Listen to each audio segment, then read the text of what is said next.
ខ្មែរគេ zoom មិនធម្មតាលើកតុងជាតិខ្មែរជាលើកដំបូងស្រេចពេញលោកកាលិសថងវិជើងឲ្យហួសត្បូងខ្ញុំឈ្មោះវណ្ដា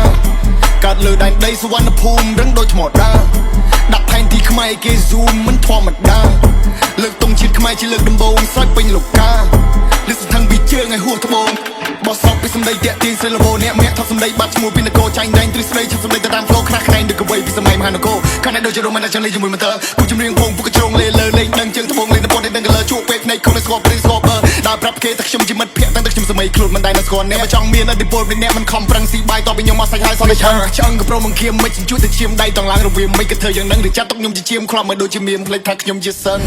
អេងណែរនូរមីគ្មានអ្វីត្រូវពិបាកតែពេលនេះទុកខ្ញុំអ្នកធ្វើបើអ្នកមិនណើពើទុកខ្ញុំអ្នកមើលបភ្នែកអ្នកខាត់គីខ្មែរយើងមិនមែនអ្នកជំងឺស៊ីមើងងាយពុះក្បាលពួកឲ្យបាយជាពីណាក៏ដោយតែមើងងាយខ្មែរជន់កឲ្យតតែភ្លេចលៀនថ្លៃខ្ញុំឈ្មោះវណ្ដា